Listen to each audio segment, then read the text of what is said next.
essa questão do universo feminino, né, Carol, que eu como ginecologista e de uma cidade relativamente pequena, a gente acaba trabalhando com tudo relacionado à minha especialidade, né, a ginecologia em geral, a parte cirúrgica, a parte da obstetrícia, e uma fase muito importante, né, que muitas mulheres elas sofrem caladas, é a fase que se aproxima da menopausa, né?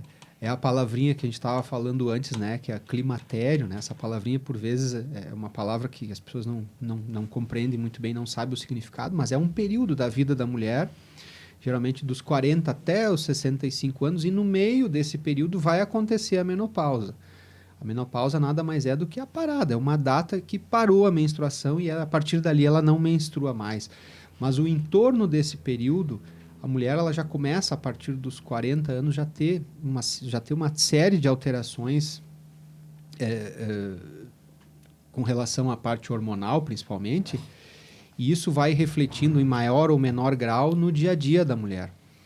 E como a gente fala sempre, né, a mulher por ser resiliente, isso é uma qualidade, né, mas às vezes isso é um problema, porque a mulher ela vai se acostumando a sofrer calada, ela vai tendo alterações do ponto de vista fisiológico, então assim, cansaço, ela vai tendo alterações de libido, a libido já não é mais a mesma, então essa interação também com o parceiro, com o marido, ela vai se sentindo desconfortável, porque ela vai percebendo que o ritmo dela já vai ficando, né, diferente do parceiro que ela sempre teve o ritmo de vida sexual. Algumas vão tendo aqueles sintomas clássicos dos calorões, e isso vai impactando na vida da mulher. E às vezes, se a gente no consultório não instiga isso, as pacientes elas vão entendendo que aquilo é normal, né? E elas vão aceitando isso. E isso não pode acontecer, porque existem diversas formas a gente contornar isso, prevenir isso, amenizar esses sintomas, né? Ah, é? Sim, e fazendo... Eu achei que não tinha muito o que fazer. Tem. Hoje a gente tem inúmeros recursos, né? Lógico, a gente quando fala da menopausa propriamente dita, a gente está falando ali na faixa dos 50 anos. Sim. Né? Mas a partir, principalmente após os 45, a mulher ela já sente, né? O corpo da mulher ela já vai sentindo essas alterações hormonais. E a tal da menopausa precoce, é com quantos anos? Então, cara, a menopausa precoce ela é quando ela acontece bem antes, então, dos 50 anos já, né? Com menos de 48 anos, 47, a gente já considera que isso já é um sinal de alerta, porque se já tiver um critério de menopausa sintomático, essa paciente obrigatoriamente ela tem que tratar. Né? E é uma coisa que a gente lida com muita frequência no dia a dia do consultório, né? Porque às vezes a gente pega pacientes que já vêm muito sintomáticas, por exemplo, com 44, 45 anos, a gente às vezes já faz até o diagnóstico de uma menopausa precoce, e esses casos, essas pacientes, elas precisam obrigatoriamente repor hormônio, porque isso é uma questão de saúde, não é nem uma opção. E a gente se depara com muitos mitos, né? Que, porque o hormônio dá câncer, o hormônio vai fazer mal, né? Se criou uma aura muito negativa, né, em torno do hormônio por conta de um trabalho que foi o WHI, que foi feito ali nos anos 2000, que relacionou lá algum aumento, né, de incidência de câncer de mama em alguns casos de pacientes, mas era relacionado a uma progesterona, um hormônio lá que nem se usa mais em reposição, muito específico em reposição hormonal. Só que isso ficou aquela coisa do negativo que fica enraizado, fixou, né? Na sabedoria popular, que fixou tanto que hoje quando a gente aborda o assunto, as pacientes já ficam com o pé atrás. Se assustam. E às vezes ela já está sofrendo com aquilo, ela já está sentindo na pele que ela já não está legal, né? Alterações cosméticas, alterações de sono, alterações de humor, alterações de libido, como eu falei. Mas ela tem muita resistência em aceitar um determinado tratamento.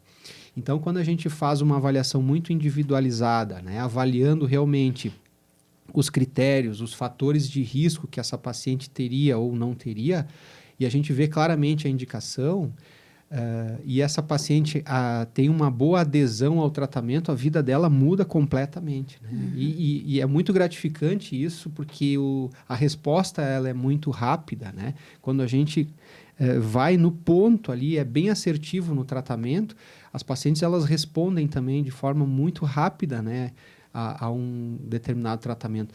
E hoje a gente tem tratamentos que são muito seguros, né, na maioria das vezes. Geralmente os transdérmicos, né, que se evita a via oral, né, geralmente os tratamentos transdérmicos que podem ser à base de spray, à base de gel para se passar na pele. Ah, é? Né? Sim, Nossa. são os tratamentos que seriam de primeira linha.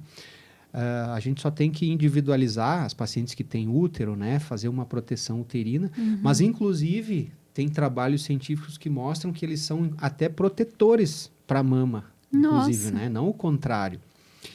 E isso, porque a mulher, o hormônio, ele é o combustível da mulher, né? Então, isso é um mito. A mulher, ela vai ter qualidade de vida, ela vai ter uma vida, seja em todos os aspectos, cosmética, vida sexual, se ela tiver uma assertividade, né, feita numa reposição hormonal adequada. Então, quando a gente e a gente que trabalha no universo feminino, né, a gente vê o quanto realmente, né, essa coisa de ser injusto, né, a fisiologia da mulher comparada à do homem, a mulher, além dela ser várias mulheres ao longo do mês, ela é várias mulheres ao longo desses anos, né, de vida fértil, porque essa bateria de oscilar, essa loucura muda muito, né? E a mulher, é uma coisa fascinante, porque ela tem inúmeros desafios, né? Ela tem que ser mãe, a emancipação da mulher fez com que ela tivesse que provar para a sociedade que ela tem que ser também né, respeitada do ponto de vista profissional, ela tem o lugar dela, né, nessa questão profissional, no espaço do mercado de trabalho, mas ao mesmo tempo essa loucura dessa montanha-russa hormonal, ela vai cobrando o seu preço, né? E é muito mais desafiador, né? Eu sempre digo, para a mulher é muito mais desafiador do que para nós homens, né? Até por uma questão de sociedade mesmo, né? A mulher, ela tem que se manter bem, ela tem que ter o autocuidado, ela tem que cuidar da casa, dos filhos, do marido, ela tem que cuidar da profissão, ela tem que se manter bonita. E quando bate ali na casa dos 40 anos também, que começa também essa questão hormonal, né? Exigindo, né, da mulher, então ela tem mais... E também tem o tempo biológico, né? Tem o tempo biológico dela, né? Então, ela é muito mais desafiador para a mulher do que comparado ao homem, né? E a questão da cosmética, da estética, isso não adianta, né? Minha esposa ali, ela fala, vocês quando vão envelhecendo, vocês ficam grisalhos, vocês ficam charmosos. Para nós, não, né? A gente tem que correr atrás, tem que fazer botox, tem que ir no salão, tem que pintar cabelo, tem que fazer bem mais academia, né? Porque também a parte fisiológica, né, da mulher, a questão do estrogênio, dessa oscilação toda exige mais, né?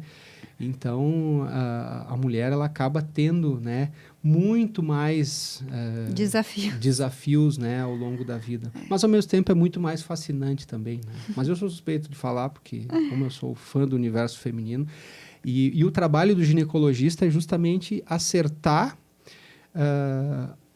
individualizando o tratamento para aquele momento da vida, né, para que ela possa desempenhar da melhor maneira possível, de acordo com o que a medicina oferece hoje, né, de melhor, para que ela consiga seguir desempenhando, né, todos os aspectos da sua vida social, emocional, psicológico, saúde. Né? Então, esse é o desafio, né?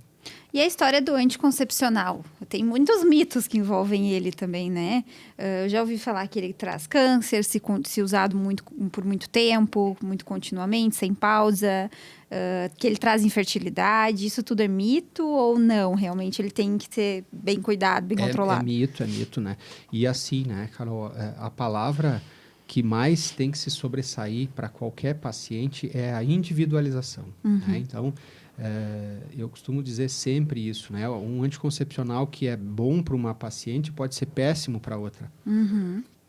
porque a gente tem diversas características, né? Tem paciente, inclusive, que não pode usar anticoncepcional, que elas têm algumas características de ter, por exemplo, trombofilias, ou que já tiveram algum evento trombótico, que é uma trombose, uma embolia pulmonar, né? Um evento desse tipo, que daí sim ela não pode passar perto de hormônios, porque é contraindicado, um problema cardíaco importante. Então, existem as contraindicações que são clássicas, que precisam ser avaliadas. Tem pacientes que não vão se sentir bem com nenhum método hormonal, né? Então, a gente precisa de alternativas para essa paciente. Tem aquele grupo de pacientes que vão precisar ter um tratamento hormonal para atender aí uma demanda cosmética, né? Ela tem, por exemplo, característica mais androgênica, pele mais oleosa, acne. Então, às vezes, tu ajustar um tipo específico de anticoncepcional vai resolver, às vezes, o problema cosmético. Como a gente falou antes, a questão das dores. Então, se a gente trata uma paciente com um método que bloqueia, a gente vai tirar a dor dela, né? Vai tirar, né, aquele ciclo menstrual da rotina de vida dela e vai tirar, consequentemente, as dores. Então, para cada caso, existe um tipo específico que precisa ser avaliado com bastante critério. Né? E também outros problemas ginecológicos que a gente trata com determinados anticoncepcionais, né? Por exemplo, tem pacientes que têm distúrbios menstruais relacionados à adenomiose, por exemplo, que é uma estrutura que altera ali as paredes do útero, né? Uma doença, característica genética e tudo mais, ou mesmo miomas. E a gente vai achar um anticoncepcional, vai indicar uma pílula, por exemplo, que vai controlar para que esses sintomas dessa adenomiose, desses miomas, né, que são muito comuns, não avancem, não impliquem na qualidade de vida dessa paciente aí. Então, nem o anticoncepcional é fácil de determinar, assim. Ele tem que ser feito um estudo. Tem que ser muito individualizado. E é uma coisa que hoje em dia até a gente não vê muito, né? Mas era muito comum a gente atender uma paciente e aí perguntar, olha, tu tá tomando esse anticoncepcional aí há bastante tempo? Ah, tô tomando há muitos anos. E quem que te receitou? Ah, a minha irmã toma também, eu comecei a tomar. A minha prima toma, me indicou esse, né? E às vezes você vai olhar, a paciente, né, não está tendo benefício nenhum, pelo contrário, às vezes aquele anticoncepcional está até prejudicando, né? Ela já está ali com um efeito cosmético totalmente inadequado, uma pele oleosa, né? Está tendo sintomas relacionados à própria pílula e aquilo, às vezes, não foi nenhum profissional, né, que receitou, né? Foi por indicação, no balcão da farmácia, né? Que ela foi lá e pediu uma pílula. Nossa. E às vezes tem casos até que ela não poderia nem estar tomando aquele tipo de anticoncepcional, porque aquilo, inclusive, está oferecendo até um risco para a saúde dela.